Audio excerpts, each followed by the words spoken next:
Hello future tech leaders, I am Sindhuja. Based on my own experience, I know that learning the right skills can shape our future. What if I say learning was as thrilled as the tech world itself? There we go. A cloud foundation, that's exactly what you will experience. From day one, you will be immersed in the interactive sessions and expert-led courses that covers most of the widely used technologies in the zone of data science to cloud computing, which brings more light to the life of a techie. I'm so excited to help you and unlock the true potential of a technology. Well, then why to wait? Let's see what it unfolds. So VM is used for messaging as a messaging broker between new applications and simple messaging broker, right? The four operations in the VM component publish.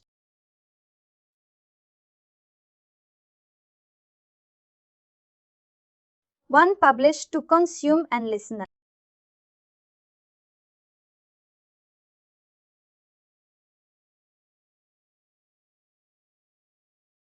And fourth one is publish, consume.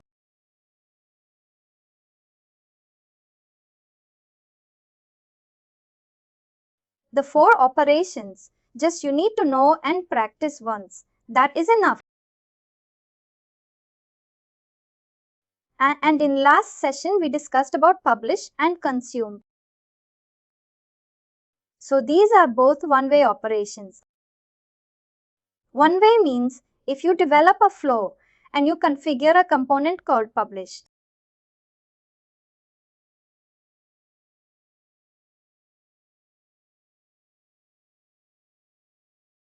So what publish will do is will publish a message to the VM queue.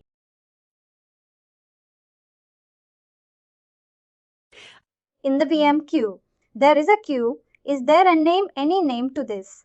You can give name to this. So it will publish a message to this queue and move ahead processing the next message.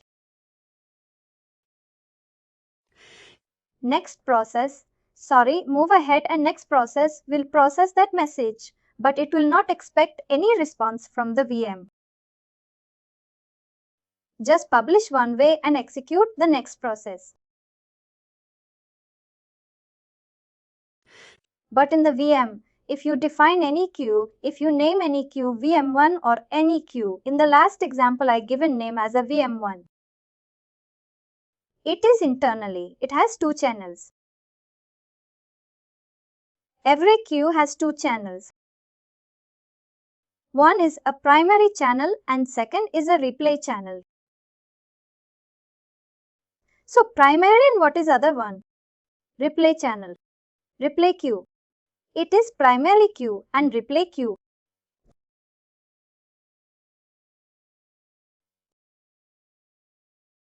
So each queue has that two channels.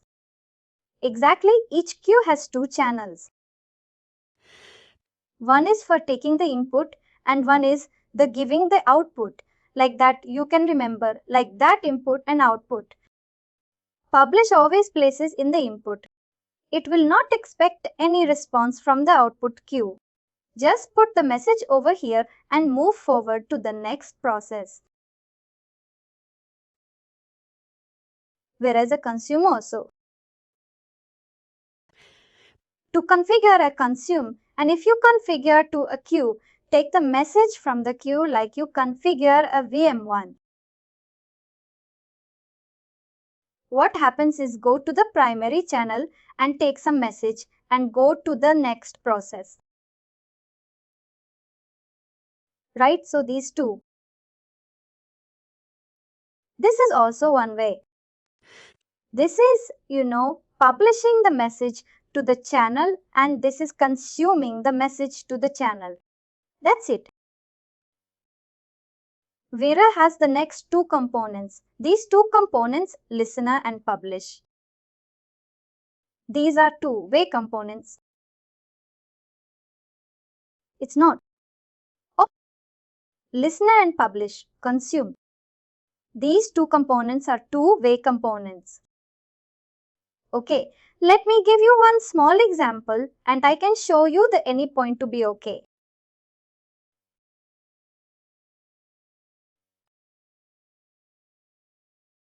I configure a flow.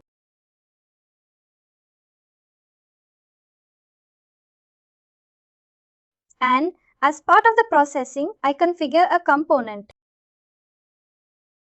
This is called VM publish consume. Pub and consume. I'm leaving this pub and consume. This is VM publish consume component. Okay, so what it will do is it will publish a message to the VM queue.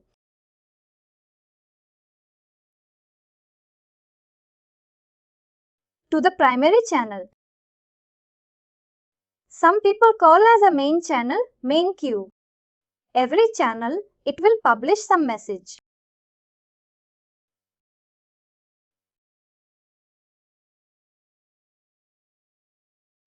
It will expect the response from the reflect channel. There are a few components. You can't figure out part of the flow. The control won't move further until it has a response from the reflection. Oh, it puts a message in the primary channel and waiting for response on the reflect channel. It's blocked for some time. This is one way and it's waiting for the service.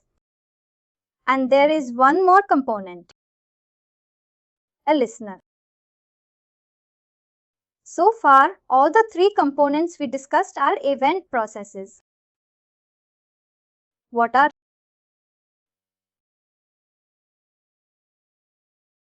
cons? Publish, consume, publish, consume. These three components are event processes. They do processing on that event. Whereas the one component in the VM stack that is called listener, that is event source. Listener. Listener.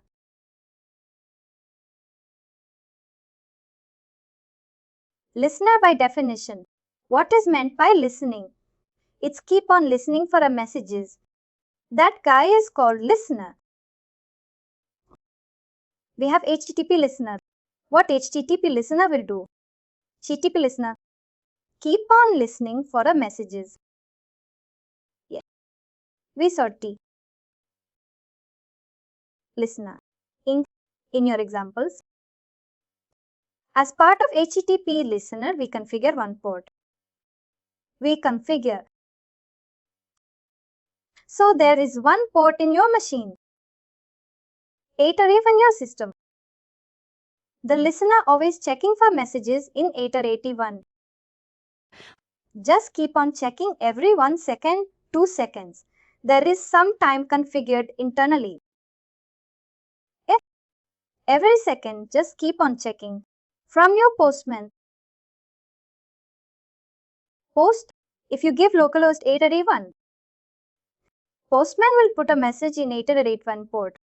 So your listener will take out that message and process it. Right.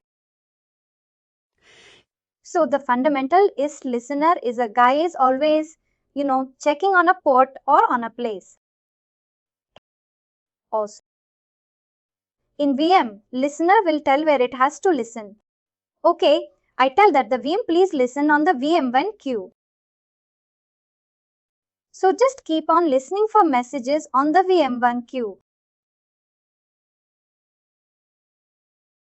When you find a message in VM1 queue, it takes a message and it processes that message. After processing finishes, it puts the message back to VM, but it puts in a replay queue,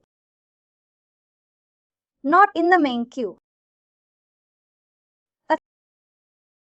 Take the message from primary queue, process the message, and after processing it places the message in the replay queue. Right? That's the VM listener. Listener. So it listens where? Where does it listen? It listens in the queue or listen is in, I don't know. Like I don't know what. What does it listen at the beginning? Listener listens on the queue. Primary channel. So it checks. It checks the primary channels all the time. So your example like HTTP listener.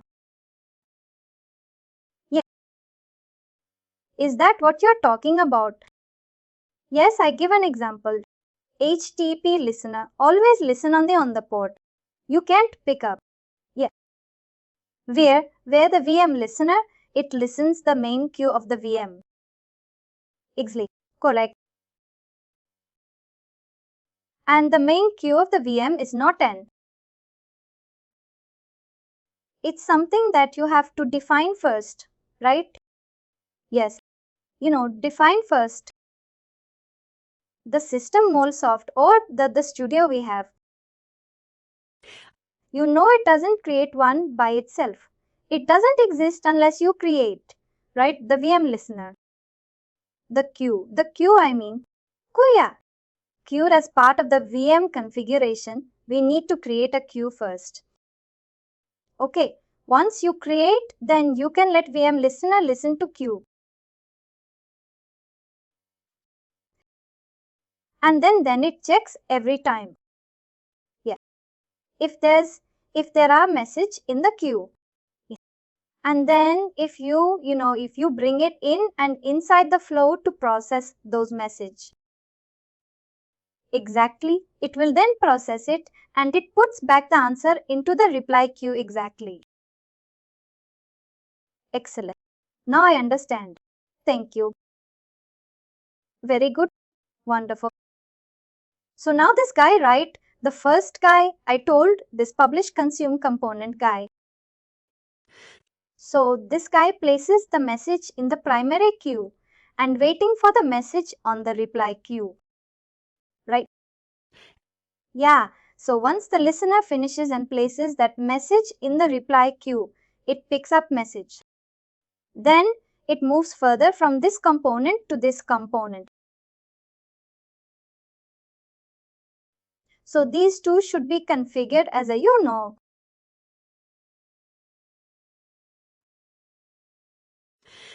as a batch, because if you configure only publish consume and you don't configure listener mix, your publish consume will time out. Yes. So you have to have VM listener. Exactly. Then after that you have a publish consume.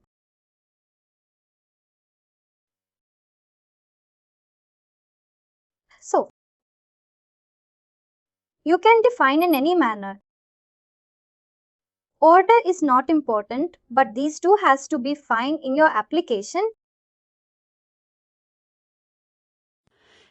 Okay, because these two are two-way components, because the publish consume is placing the message in the primary queue and expecting the response on the reply queue. Right. Until it gets response on the reply queue, it won't move further.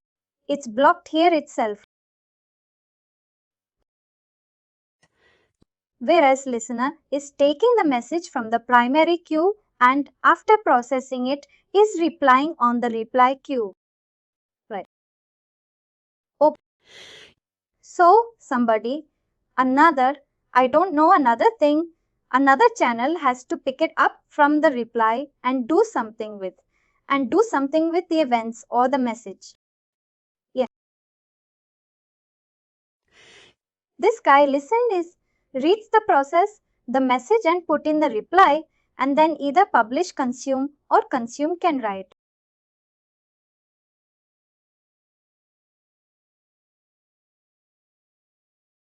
Can go there and pick it up. Consume can access only the main queue. It takes the message from the main queue only. I see. Consume only access to the main. Exactly. That is one different. How about the publish? Publish also plays in the main queue. So the only other channel that we can use is the public consume. Exactly.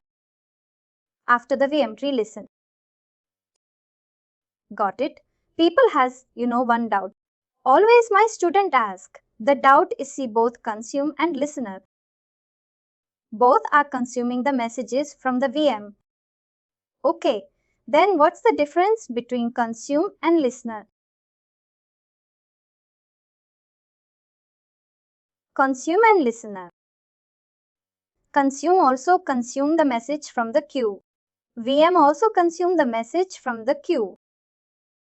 Listener also consuming message from the queue. Then what is the difference between consuming using consume component and consuming using listener component? Yeah, I think the way you explained to me was that the consume can only consume message from the main channel or main queue. Okay, that's it. That's it. Where the listener it can also get information from listens the main queue, but it puts the message into reply queue. Yeah, that's true. But in terms of consuming the message. Yeah, in terms of consuming the message. So the primary difference is but consume C.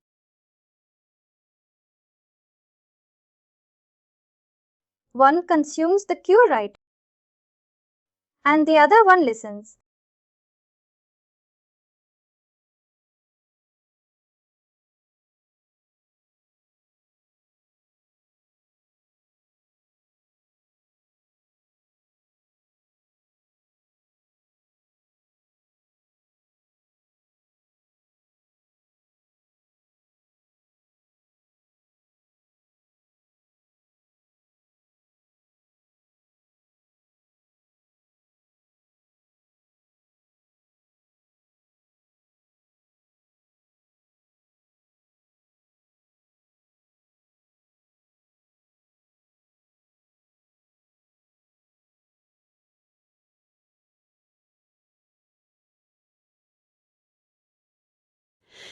So here also consuming from the consuming message from the VM1 queue, and this is also listening messages on the VM1.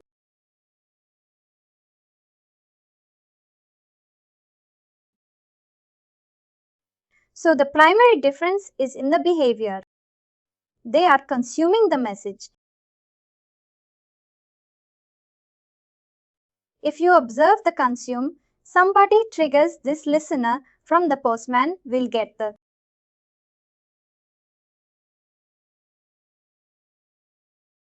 message.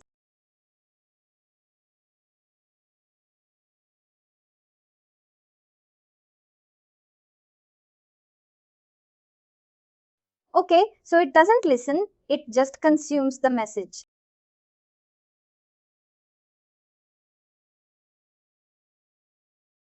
Whereas the listener, nobody need to involve this one.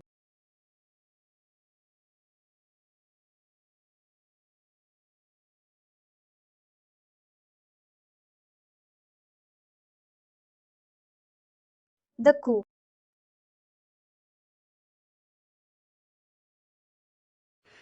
And the other one consumes that somebody will tell the consumer consume when pick up the message. Then it will go into the message. Yeah, got it? So that is, I don't know. I don't know why we make you know. It's very simple the way that they define it or instruct it. But somehow, I don't know. And we think it's more than you know. We're thinking it's more than what the name. You know what the name says. But it's okay. So you're right. One listens the cue and then does whatever they need to be done after. And where the consume one, somebody has to tell that to consume the message. Okay. So that is a primary difference between consumer and the listener. Okay. But so this is very important. Like people often confuse like it's like you in the main queue. Every queue the replay queue is. Ideal means replay queue. Always people focus on the main queue. Okay, even if you read any kind of stuff in the books, in the articles, they won't do the idea about the replay queue. Actually, how this message, you know. Then for two-way communication, there are two channels. One is a main channel, replay channel only for two-way communication. So that you need to understand.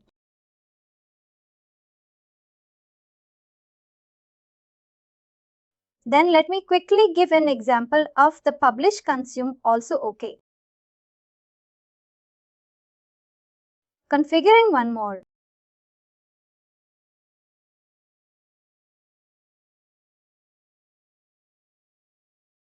This one I'm giving path as /pub consume, publish consume.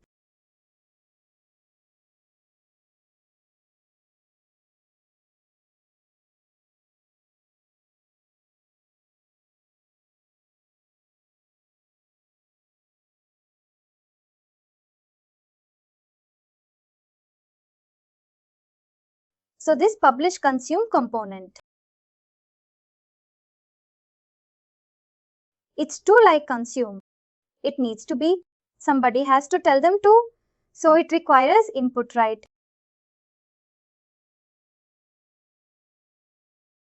So it's waiting some. It's waiting for someone like a listener to ask either publish or consume.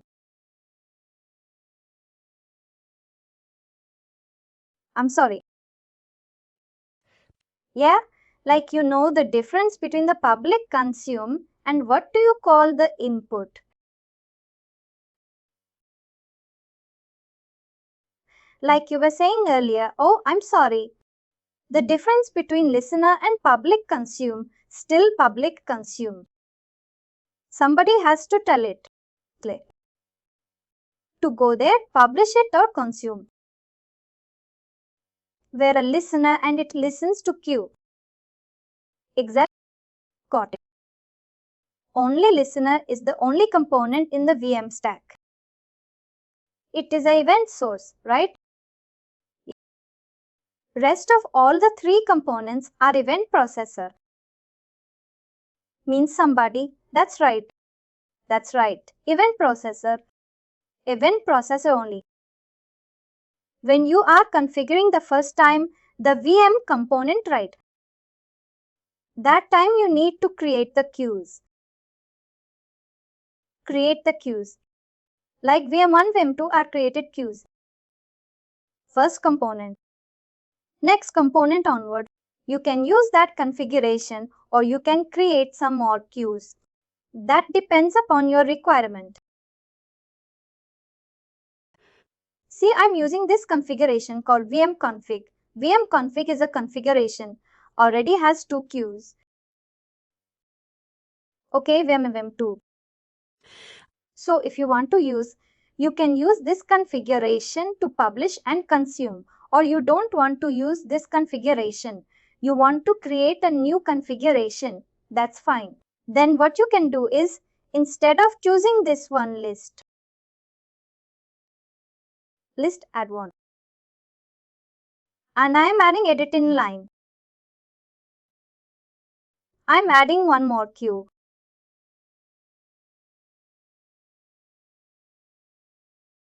Something like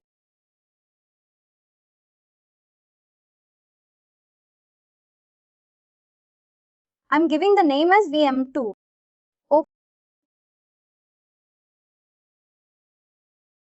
let me see the configuration name as VM config1. You can use that also to customize you want. Now I'm publishing two. You have to give a name. Sorry. Let me see the configuration now. CVM config is the one configuration that has two queues and V2. And I have one more VM configuration. The name of that VM config1 or you want to change the name, also VM config1 by default comes. And it has the queue called VM2. Right? Yeah. So now in your components, when you're publishing or consuming, you can choose using which configuration you're using. You're using VM config or VM config1.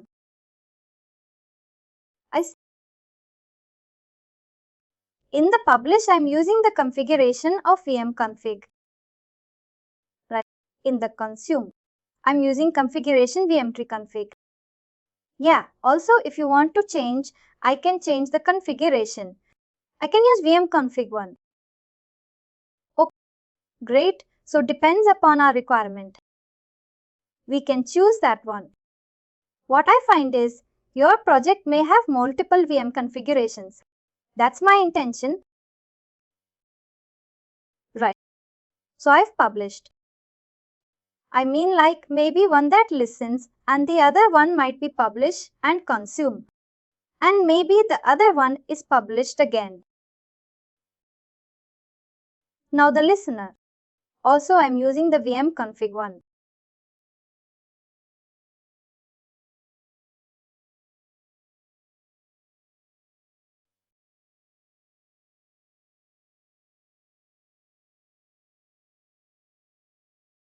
Now what I'm doing is I'm publishing a message over here.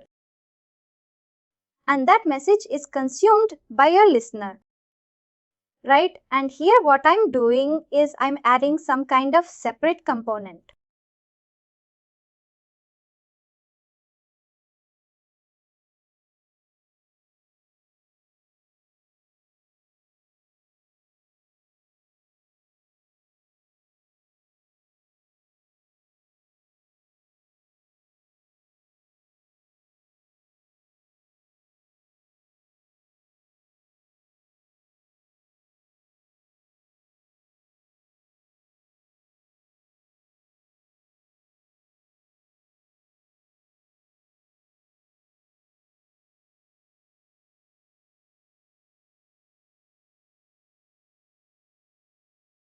Some message I'm printing over here.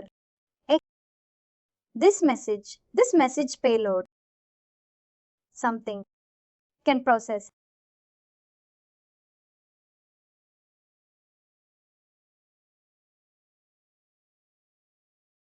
So we discussed about debug process, right?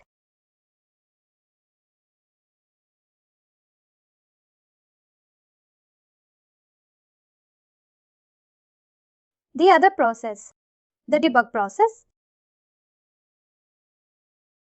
Debug, how to debug the new application. The debug process. I think we touched it in the first couple of sessions where we can put a marker or breakdown. Breakpoint. Yeah. That's important. We need to see. We can see or what variables are created. What payload? What are the attributes? Are there? Yes, that's right. Any point of time you want to check, you can check. If something is going wrong, that's quite useful. The debug is quite useful. Don't worry.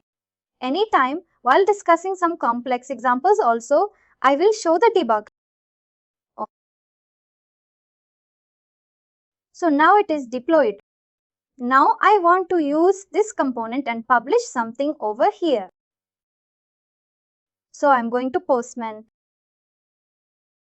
What's the path I've used? I used a path called popcorn. And what port I'm configured? Right.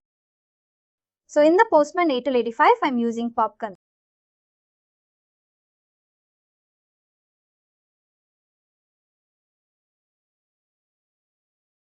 Pop.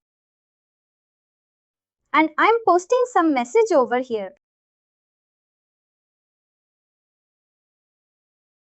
I'm posting a text message.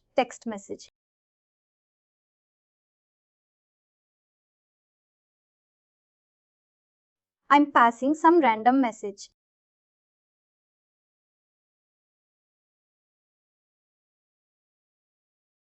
Once.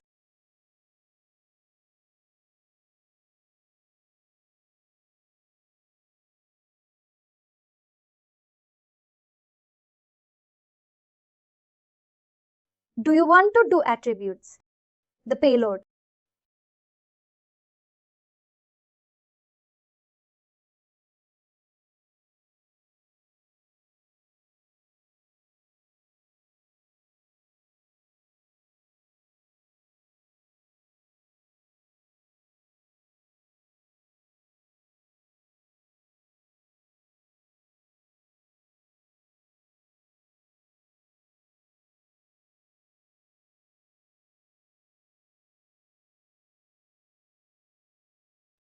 I don't want to get listeners.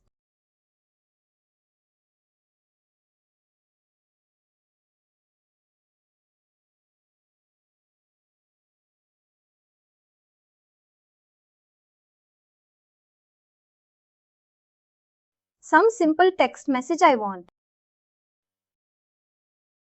I can tell you how dynamically we can capture and data. So, send us a response. But that gives a different component. Set payload is not supporting that.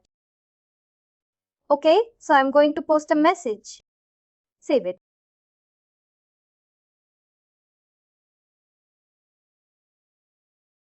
It's sorted. I'll send this order. This order got processed right. Yeah, okay. What's in the payload? How I'm getting that response is.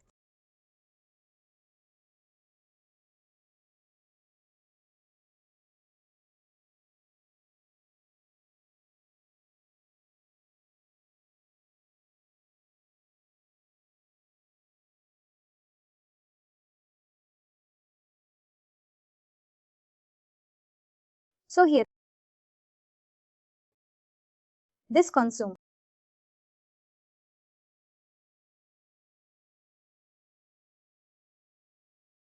Consume by OK.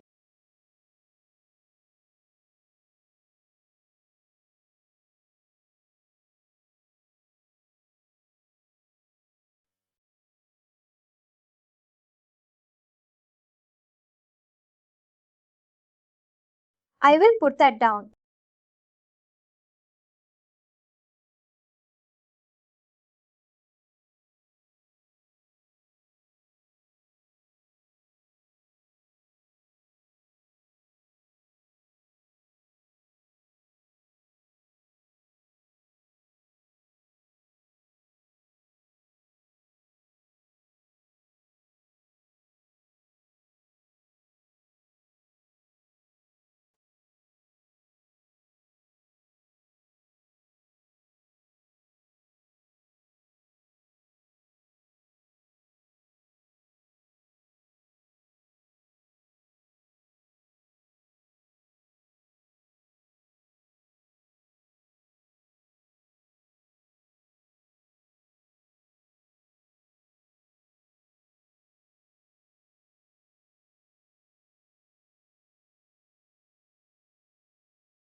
Now you are seeing my any points to the right.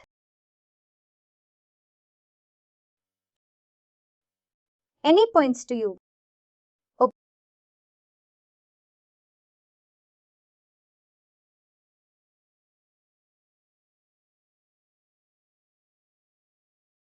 Somebody is on my. It is not acting okay. So this consume component, this publish component, what we will do is this will publish to the QA right.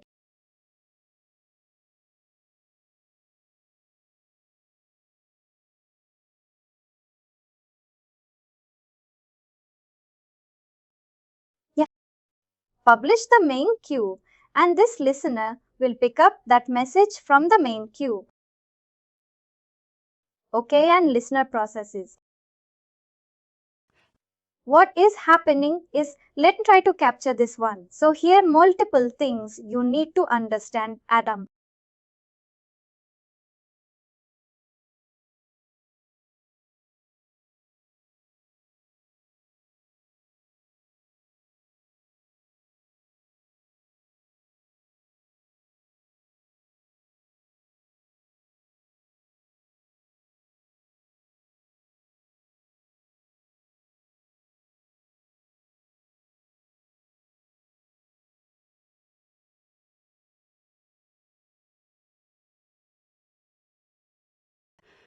So I post a string message, and what this listener will do, convert this to new event message that we discussed, right?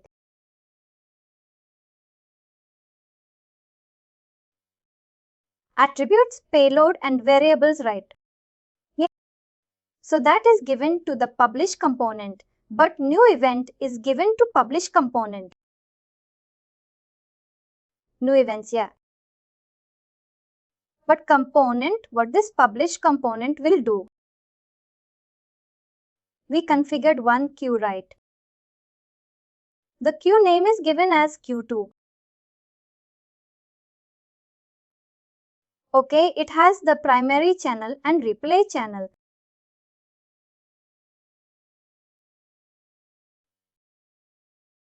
So right now it has new event in hand. Publish consume will do is it converts new event to the VM message. Okay. So VM message. The VM message structure is standard messaging structure like header and body. Error on body. So whatever is in the payload, the content is copied to the body. Body. Yeah. Okay. And by the header, default puts something, but we don't have any control on the header. We put some headers inside header section. And it's given to your VM to primary channel. The body goes to the primary channel. Channel okay. And what the listener is doing? The listener is always checking messages on the primary channel. Okay. So once this component puts the message in the primary channel, it picks up that message. It picks up that message and give it to this. Now, what is this message? This message is VM message, right? Yeah, because this guy is converted to VM and put the VM message inside. So the VM listener is capable of understanding the VM message. That's right. That's right. Then it converts that VM message to the new events. Payload section. Payload component. The payload component modifies the payload. Whatever payload, existing payload, it modifies it. And what payload it puts is, I just defined that payload. So this is this order guard. This is the payload. It puts that it replaces this message. Oh,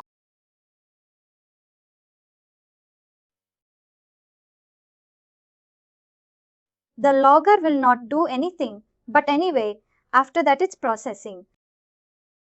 The same new event is given back to your VM listener. Okay. So what VM listener will do is it converts the response new event to VM message again. And that VM message is put in the reply channel.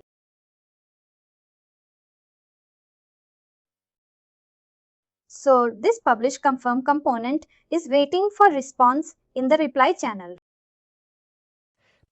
Once this listener, the listener puts the message in the reply channel, it picks up that message and sends it back to your postman. Therefore, the postman is able to see that message. So when we got a response back on the what do you call the postman?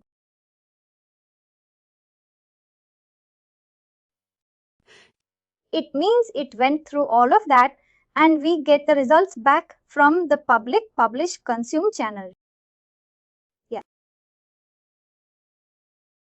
So okay. If you could go back to your postman now, and is this how you configure right now? Like this one, the order get processed.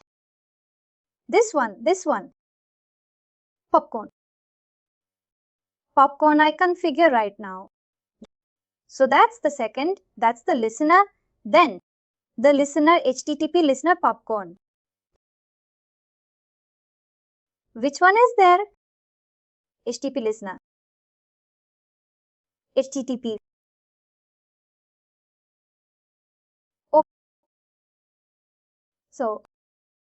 so then that's the first one, right? Yeah, popcorn. So popcorn then went to the publish consume.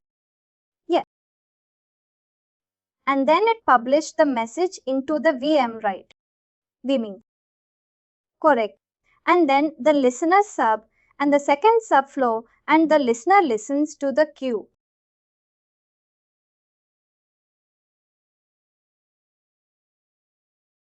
The VM Q1 and then set the payload and then locked, right?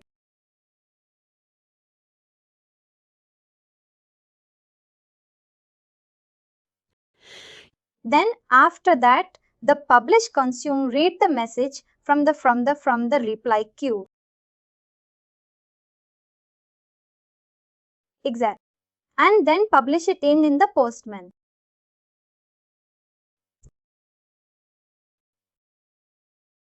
You know it did very quick though it was. We were not waiting much.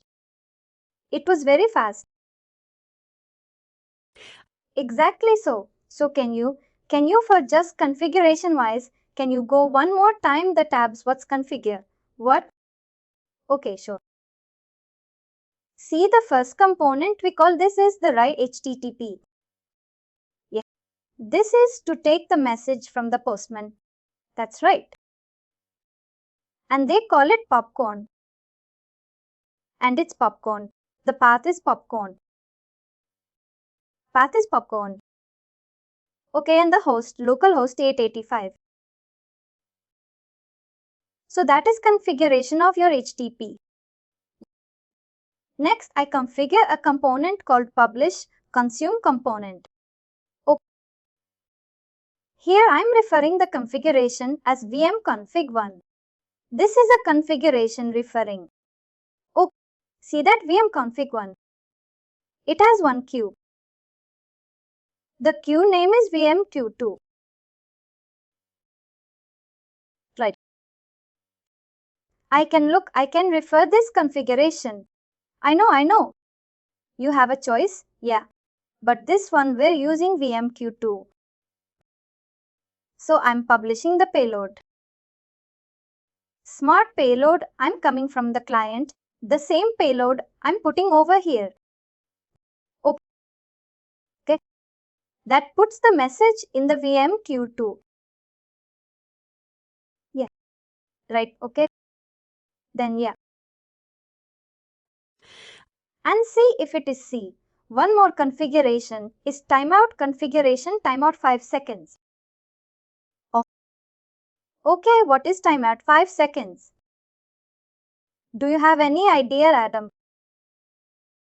So it okay? I think yeah. So let me see if we can understand.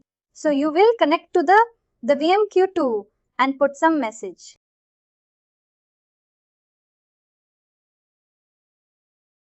If there is a problem or something like that, it's going to TM out after 5 seconds. So it puts the message on the main queue and waits for the response on the replay queue, right? Okay, so this one, it doesn't wait much. It's 5 seconds. 5 seconds. So within 5. So 5 seconds waiting to the reply. Replay queue. Does it get answers in 5 seconds? It's less than 5 seconds, right? Yeah. Because the listener puts a message and listen. There is much processing there. The listener only set. Payload is there. Logger is there. It won't take that much time, right? Oh, okay. But normally you in real world work situation. You expand that time, right? Is that? If your listener has so much computation, database lookups and some other computation, it's processing. Sometimes, therefore, we put that much of amount of time, whatever time is. Now thank you. Thank you. So now then, and it published that into the VM queue too. And then after that the listener, the second one and VM listener kicks in right. This one took a message from the channel. So this one comes in. It looks the VM queue too. Yes. And okay. And then grab is the. So this time we don't tell them what the message is, just grab whatever. The VM queue too. Right? Whatever. It doesn't care what kind of message it is, it just grabs whatever the VM queue 2 has in the primary channel. In the primary channel. So it grabs there. And then it creates a new payload. Yeah. And the payload, you put it where something got processed. And that it got logged. Then after that, the consume publish consume gets the response back. From. Okay, so okay. Whenever it okay, we've set the payload. And when we set the payload,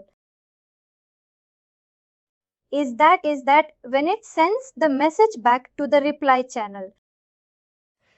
No, just we are modifying the payload over here. It's not, it won't send, just we're changing the payload. Yeah, we changed the payload. Yeah, then what? After that, it wants to log. Yeah, log it. We are just saying, but if you put it, print something, you print it. Yeah, okay, that's fine. So then he went back to the message flow. Message to reply. And when it comes to message flow, then it puts stuff in the reply channel. And then public consume gets the.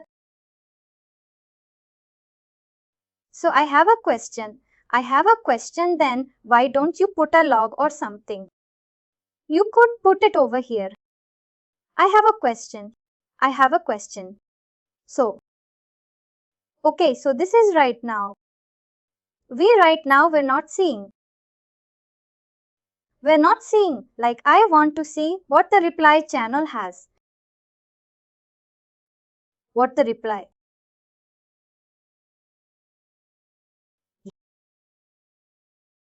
That is invisible. Actually, the contents of the queues and channels in the VM. So what then? What we don't know is that the last message you got, where it says that something got processed. We don't know if that is coming from on the second flow or that's coming from after publish consume. We don't know. It's from second for itself, right? We did modifications in a second. You don't know exactly. We can do. But in this case, we do modifying or you know the payroll and sending back to reflect. So you're right. You set the payload, you locked it, and you know there is hard to see like from here. What information that the reply. What do you call that? That approach and a queue has. I don't know. But hopefully we'll learn more later. But I think by now I understand the concept. At this point, I just want to understand how the message flows on, how the logic works. And later, I think when we have a real-time situations. Yeah, no, I think we'll see that and things under the hood. Clear about this to one way to a main channel, the channel. That's right. Yeah.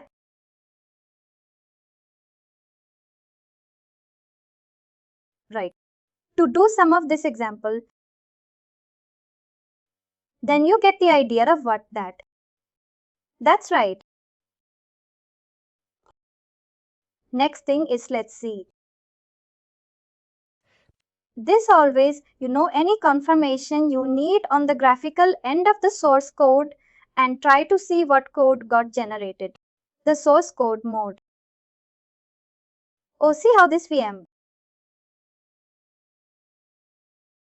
The response is happening. All the information got created in the source code. So this understanding is necessary. And if you see every component, right, every component has some unique ID. So talk is a unique ID for the only component is automatically got created. When you configure a component, a unique ID got associated with that component. Yeah, don't worry. I'm not going to tell us that. So unique ID for each level component is not that unique ID, publish the unique ID, logger the unique ID. What the unique ID is? Go to configuration.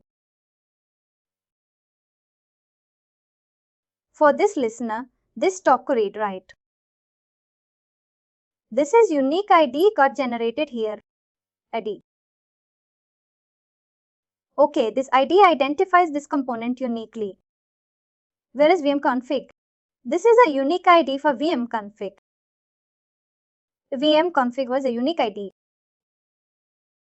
Okay, so as of now, and there's a significance of this uniqueness.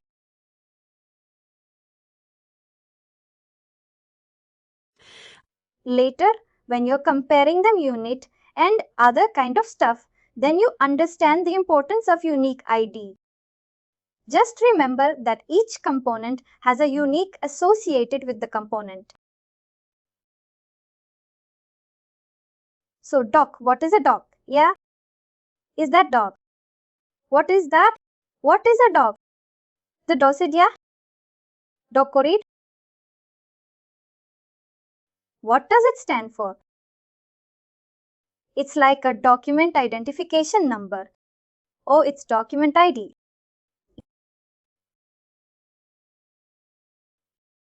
That's fine, okay. And next step I want to discuss is a very important one.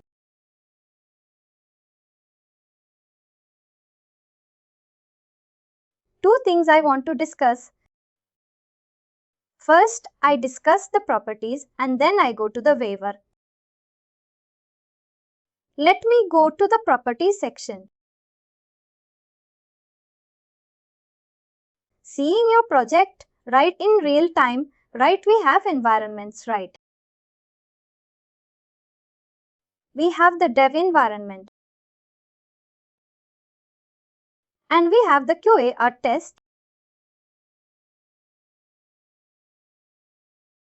environment. And we have the prod.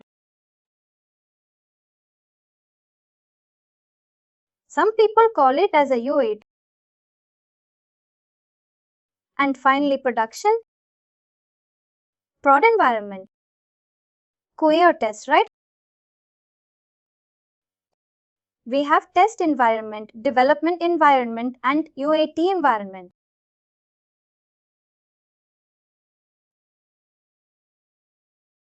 What's our user acceptance test? User acceptance test. So before going production, we will showcase our application to the client. The client will verify that application. Is the application as per his expectations or not? That is user. As per the user means client, over here the end client. So if he satisfies, then he moves to the production. Finally, right?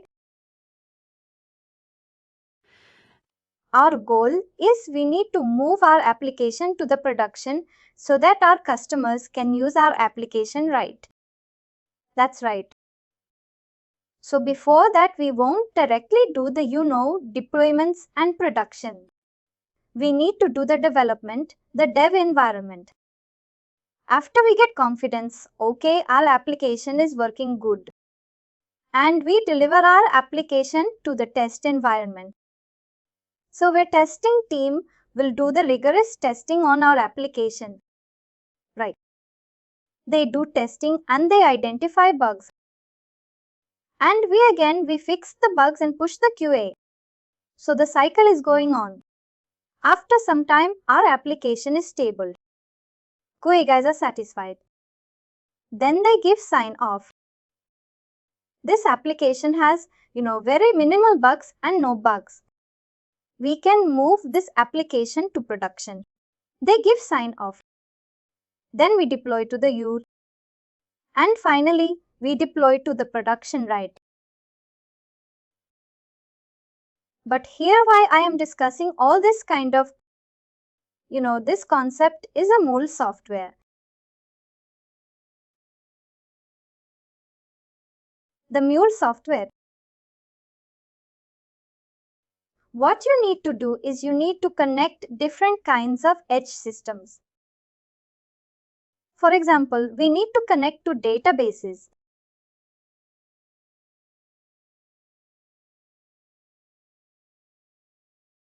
Right.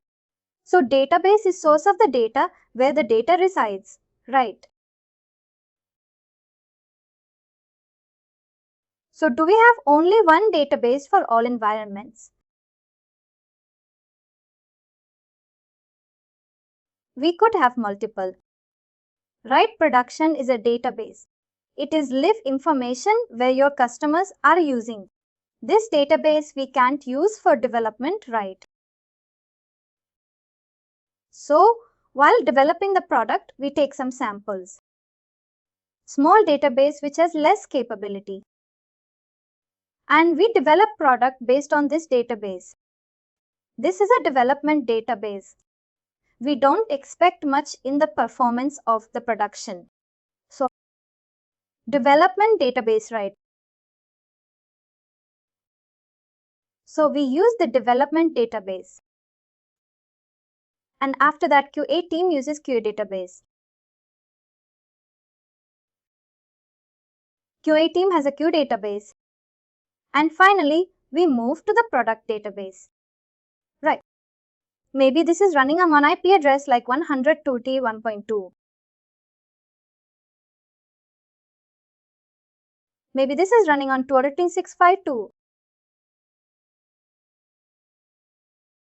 And this is running on 68.2962 point something.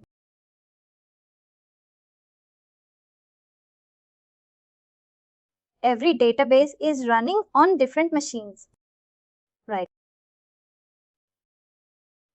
So when you are configuring your Mule application, you are developing the application.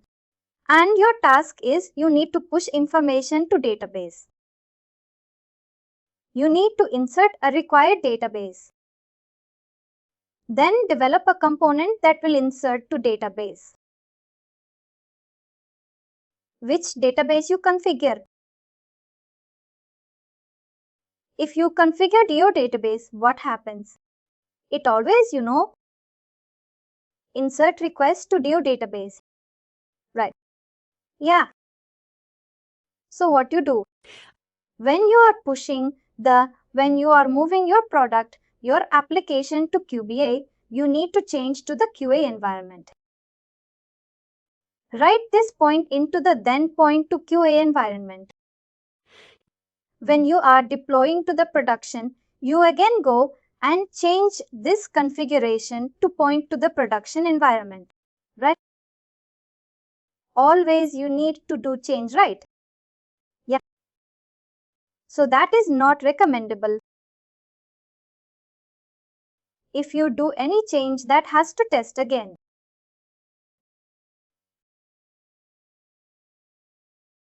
If you do any change in the code, that has to move to test and then only go to production. Before the testing, you should not go to production. Because therefore, the change is not recommended, a change are not encouraged. Same product. Whatever product we develop, that has to go to the QA and that has to go to production. The change is not encouraged. Then how you manage these things? How you manage different kinds of configurations. And are you getting my? Yeah. Actually, I'm following very well. So this is the, what do you call that? I don't know if you hear. I think you know this like a CI/CD thing. So, like every time you make a change or update the code, you need to be tested and, get a user acceptance. And then, so you cannot be changing all the time. Perfect. Excellent. Right. So for that, how the Mule Manager sees.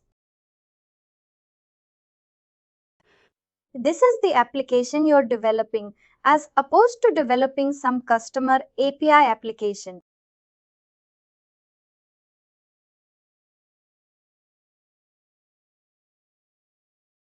Customer API application. We manage something called property files for each environment. So the dev has dev property file. In other words, it's called a YAML file. Devia file. And for QA, we manage one more file. It's a QA file. And prod. We manage one more file. That's a prod file. Prodilile. So what this file contains? This file contains the configuration related to the dev environment. If we have a dev database, what is the host where the dev database is, configured? What is the port number? What is the username password? All the stuff related to the dev environment. Dev database configuration. All the environment related to the dev. Information. The production. We manage the production database configuration. Production IP address production. Port number, all the stuff, like a Kubia. Oh. So you develop the code. And you take the configuration from that. You don't hard code the code. Just you take the configuration from the YAML file. You refer the YAML file and take the configuration. Okay. When you are deploying to the dev, you refer to the dev YAML file. When you are deploying to the production, you refer to the production YAML file. But here we won't hard code any IP address, anything, something like that. Just we refer things from the YAML file. Right. So this is a concept. Let me do one simple example. Then you understand. Yeah. So let me go to one simple project. We create one project. The project is called something like a YAML properties demo.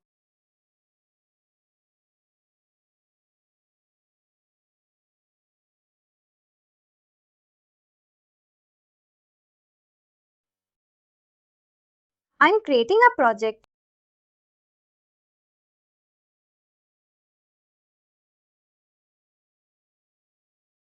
And in this project, what I'm doing is I'm configuring one simple user.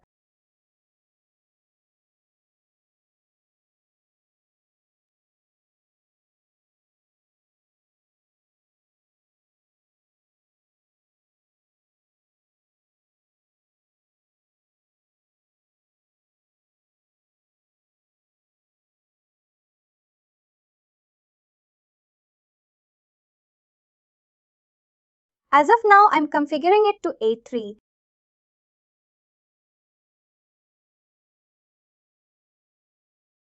Path has something like, okay.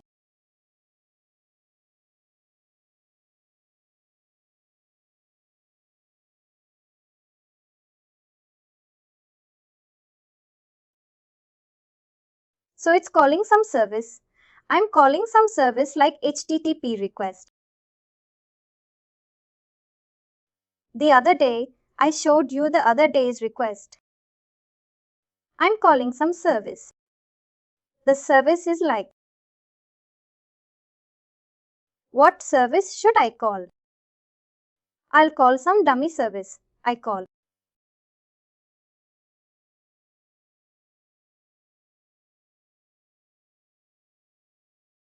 So I call this service wow. There's something like this exists. Yeah. I'm sorry. I didn't know. There's something like that we can play with online. That's nice. This service I call.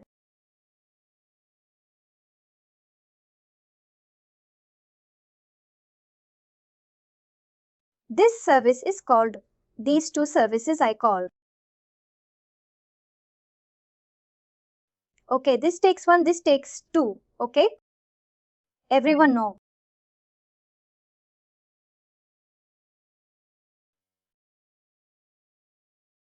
Configuration.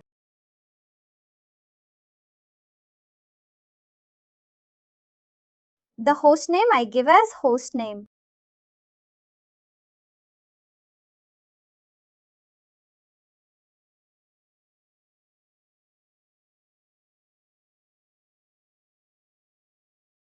It's the base URL. It's the host name. Host name. This is the base URL. Here is the base URL.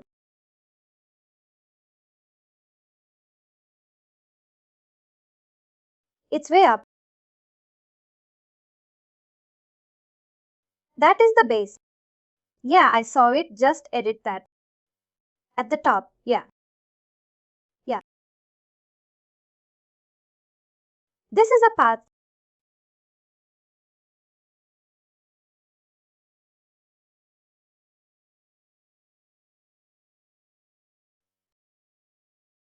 Finally, it's got.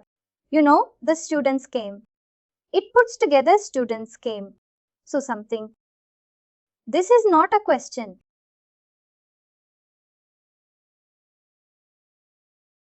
Then if you see the configuration, the mirror state example, the API is flashing. Okay, good. Now let me run this one. Let me check it's working or not.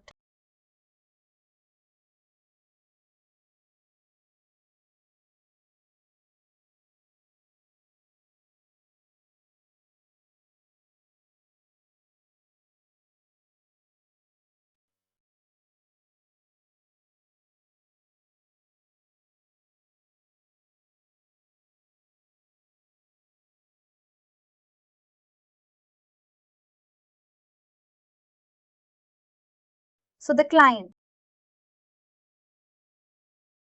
I give it as a rate lead. I remember that one. Yeah. And the path called it. You call it dev right. That is fine. So I'm getting that. Look at that. Right. Now cool. Now what my requirement is. This is a development. When dev this will come. When prod.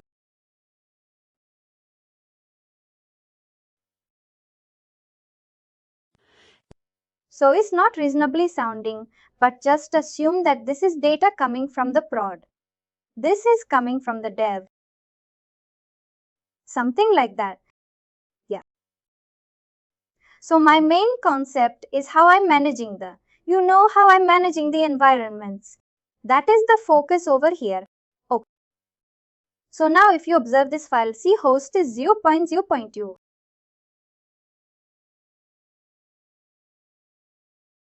So host means it's work only on the local host. If I deploy this, application to that production also, you are hard coding the host, right?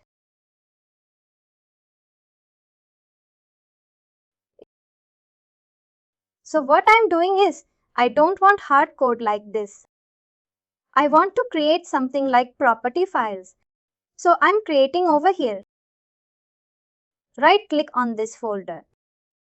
Resource. New and select file. I'm giving the name as Diviome.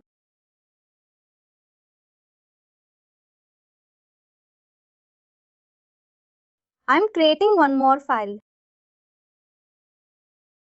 Assume I have two environments to dev and production. Prodium.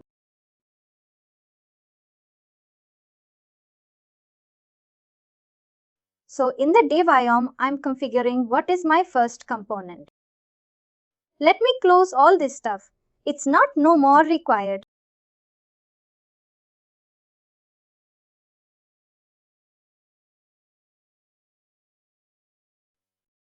First, I'm creating all the stuff. Closing all the stuff now. I'm opening the Diviome file. I'm opening the production YAML file. I'm opening my properties file. So now this listener is there, right? This is the configuration is different for dev environment and different for production environment. Right? It listens to HTTP. This is the one. So assume for dev it is 80883 port and for production 8285 port. Okay. So here in the Diviome file, you know YAML, right? YAML is a way we associate data in a parent-child relationship. What do you call it? It's like, what do you call it? I forget the word. Yeah, I forget the word. The YAML is for it's like another model language.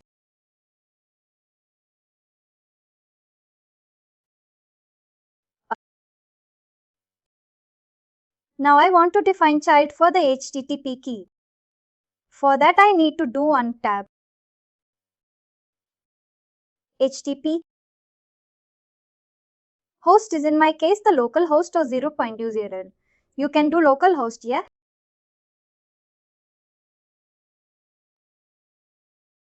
And this is the Diviome file.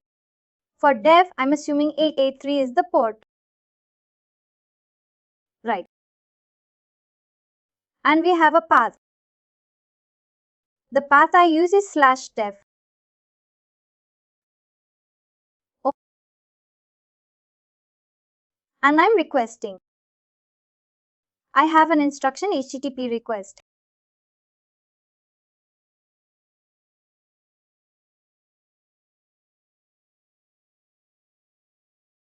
Request. Request as host.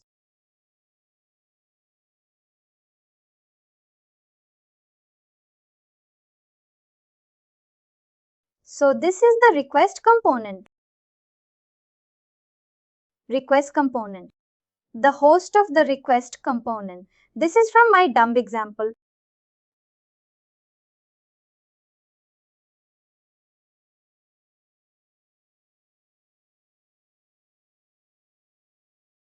And what it will take.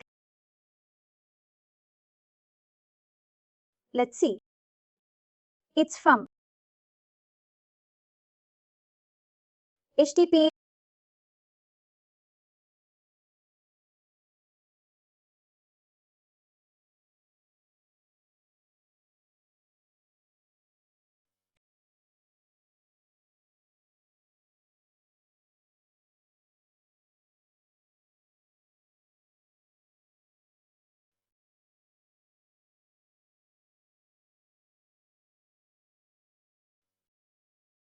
Two points. Now I'm defining the same thing to my production also. Production. I want to make this HTTP file.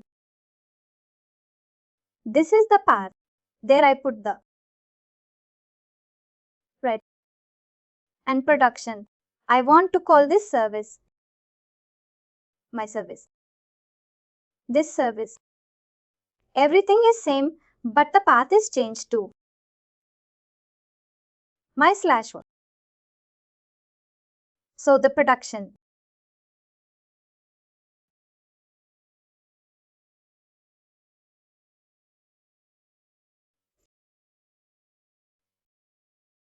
Here instead of hard coding, the specific thing.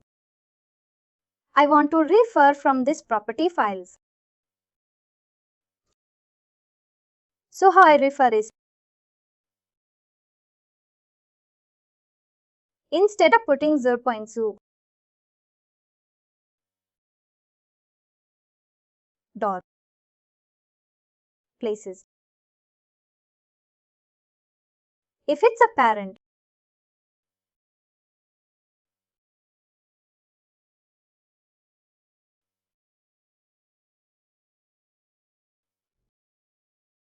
places.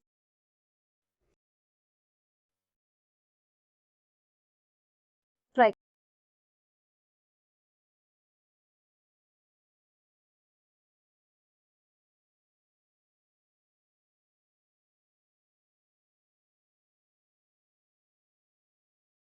And when you configure this listener, see if you see over here, this is my site.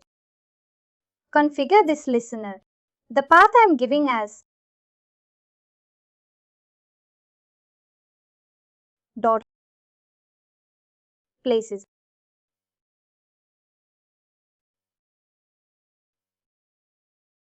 Right.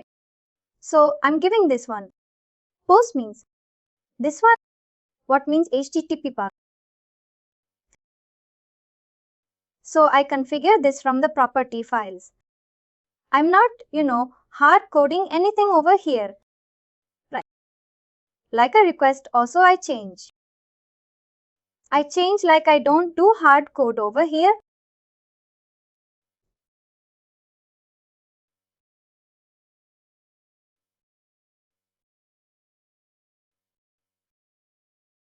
The three levels of it. HTTP is a parent. Request is child. Post is a parent and post is child of request.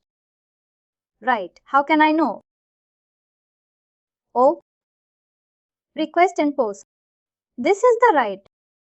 HTTP request. I want to do this one. Come on.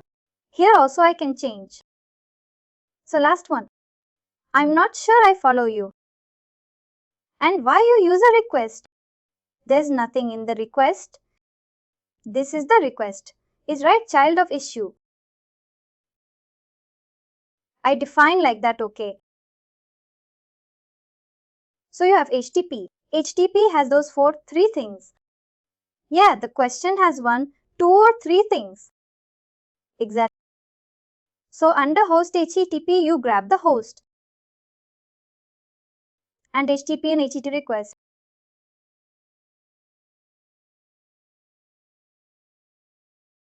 Even you can. You can make this as a parent. HTTP is also top level. That is also fine. Because the top level is also fine. Oh, what I mean is I want to make this request. So you can say HTTP dot. You can say so. To get to the request, you have to use HTTP. HTTP dot request. That's request. Then that what host? Then this will come. Thank you. HTTP dot request dot post. Oh, you use different like that. HTTP dot request dot post. This value. Yeah.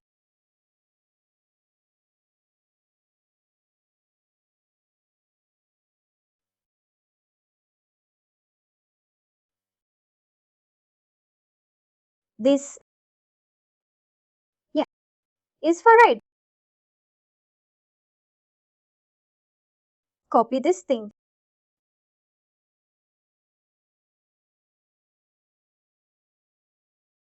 Stop this part. What's the base for the component?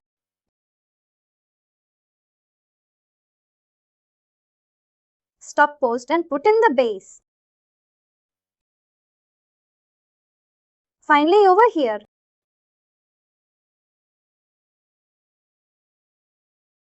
So, copy this stuff. And now I'm doing changes in the source code.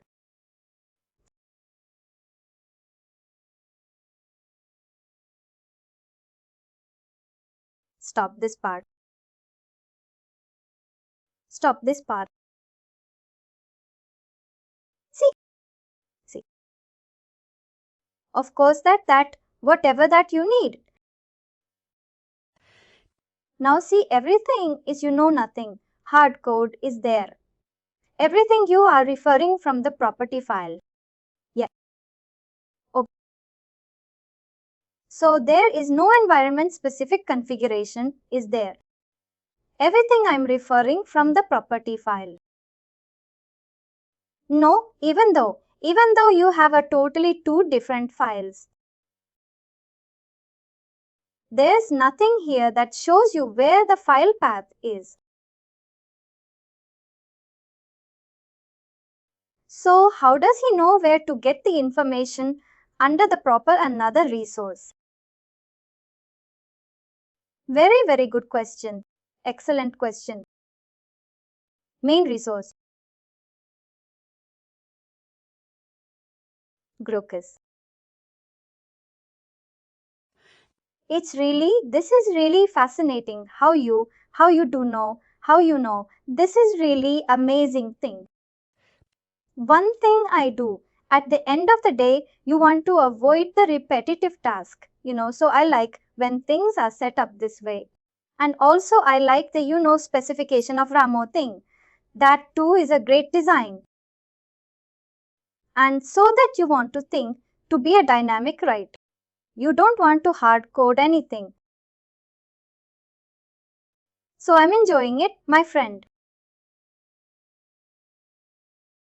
Oh, I want to develop. I would define suffix to do, that is my goal. If you want to do that, what I need to tell, you need to pick up from this part. There we have it, right? Go to global elements and then we are creating configuration. Create some configuration. Global configuration. Global configuration.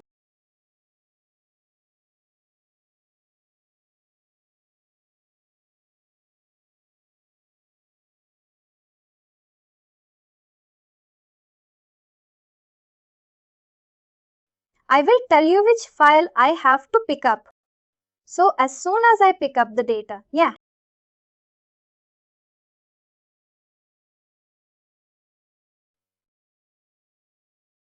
see, there is one configuration. That part is referring to the, the referring is, this property is what configured over here.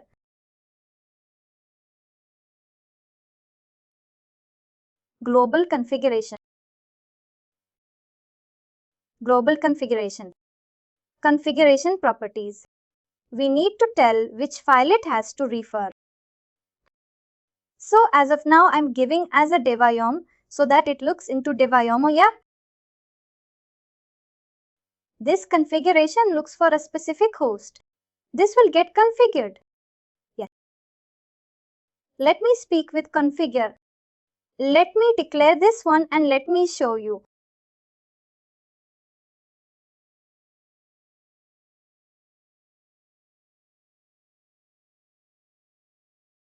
So while this one is going on, I have a question. And on the global elements. Or maybe I might be might be configuration XML. Do you like next step configuration XML? I did see that you put the file and like a line 13. The system put that But at the top you're asking to go like a HTTP request that hosts that kind of stuff. So does it matter the order that it is laid out here? Doesn't matter. It doesn't matter. On a global only. It's only for the one. No problem. Yeah. Now if I test it right. So no listener for endpoint dev.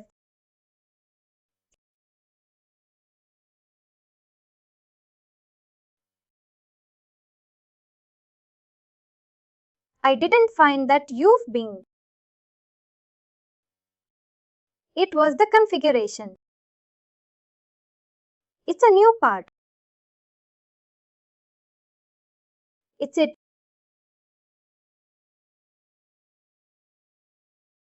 The listener is the report. It's not part, right? But yeah, this is not a production. I forgot to remove the stack. Yeah.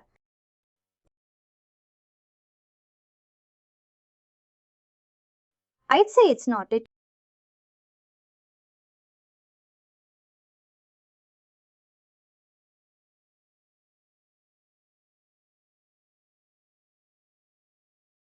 So what we asked you for, right? It worked. Now, if you want to record a production, then what are you doing?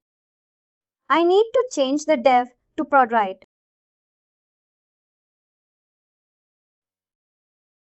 Prod. I'm saving it.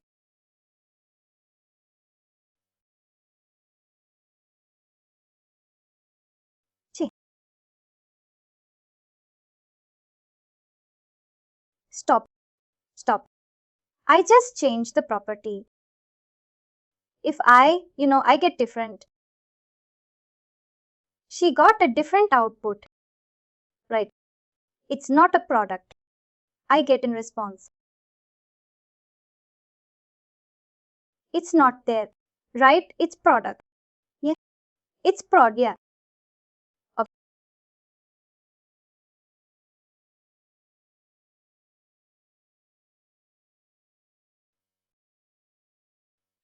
What is not a 60, right?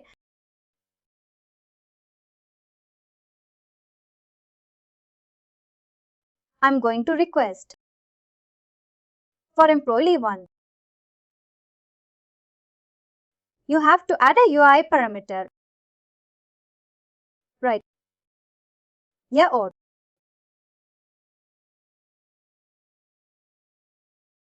that's what that time when the server is busy. That's not our issue. Even if you want to change the environment also, I need to go and change the file. Right? This is not good. Oh wait. I need to change the source code. It's not good. Right. But you make a copy. You want to add another line, or how does it work? Yeah, exactly. When you configure, you could tell my deployment. I want to try to be production. I want to protect that parameter. You need to pass externally while deploying. So what I'm doing is, I'm not hard coding over here. I'm just giving you as a case for that. $. I'm doing this as my placeholder. So while deploying, I need to pass this in place. So you want to reply to production or you want to. This has to pass a runtime. I'm closing this one. One configurations.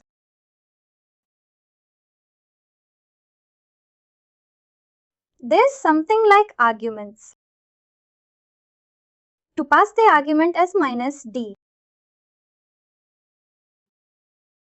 To pass anything, I need to give as -t and what is my variable name. Right. I can be a Dinvi. See you again. Yeah. I'm passing as a dev. Yeah. Why dev? Why dev? If you want to give it in prod, whatever environment you can. You want to give that thing, you give on dev, but then you're hard coding. This one, while running. Not a hard coding in the in the source code. Right? But you make in the environment in dev. You make it to be in dev. See, but this thing right. But here I'm passing the value over here. Yeah. So it will be right on the table.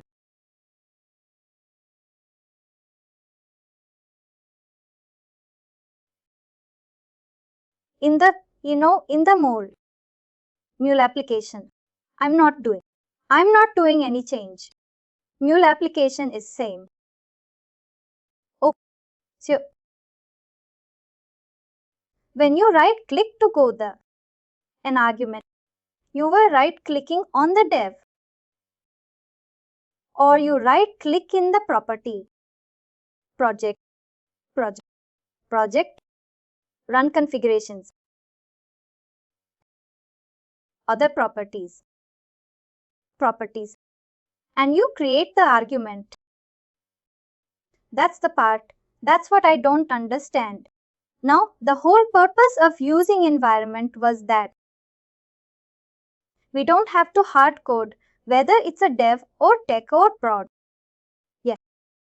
But the argument you're passing as a hard. Your hard coded is dev. Here I'm not hard coding that. I'm passing this. No, here is perfect. You're passing the environment variable. Right. But under the configuration was the place that went like a run project. What is the place that you want to create the argument? Yeah, run configuration. Here it is in the product. Which product you want to run the conference? Okay. Is that, and you click the arguments. And if you can arguments,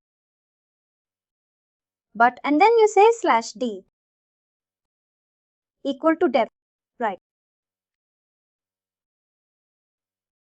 You know the value there.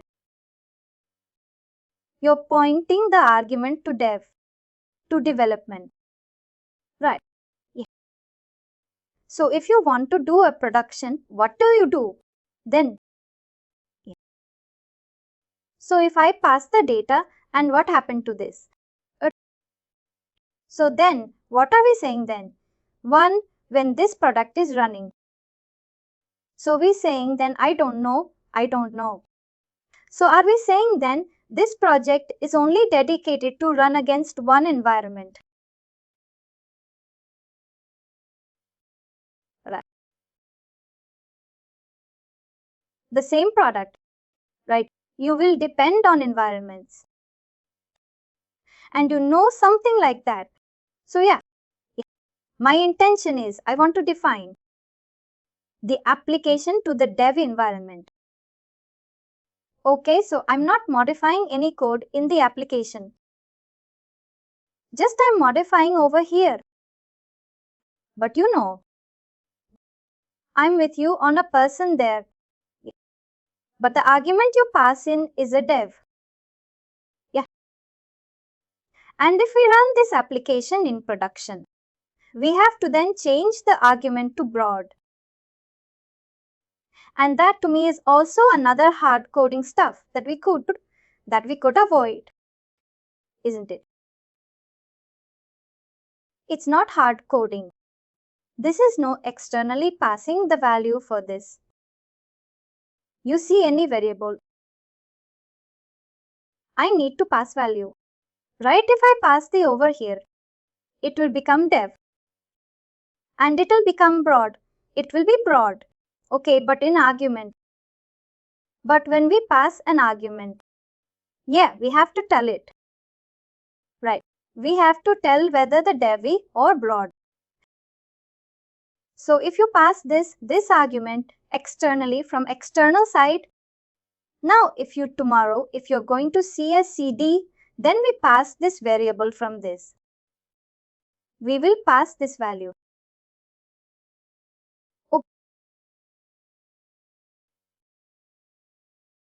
So this thing, my properties demo application, I am not changing anything. I'm not seeing any file if I close all the files. Any file in the properties demo from external end, I'm passing the value for that. Right. Yes. So now it is depending to dev. My port is 8283 and my path is dev. I'll get value for the dev. Now I'm not changing anything in my, in my project. I'm just going to run configuration. And what I'm doing is for this project properties, no project. DMV as broad. And I will declare to the production server. Something like that. This time, declare to production OK. So to the production data.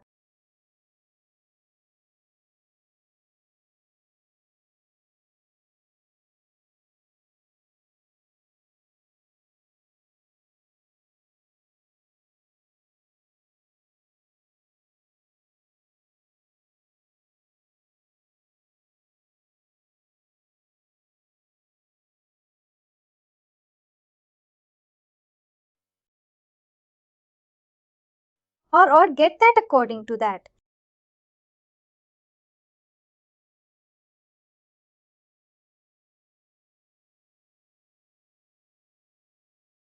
It's like, alright, cool. Yeah, that's really remarkable. It's really great. So this concept is like this, we will. The main motto is, we should not hard code the postcode and tomorrow we can't be database for database. We do conflict.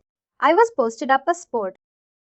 Now we have different databases like production. Like for dev database configuration, we do the deviable file.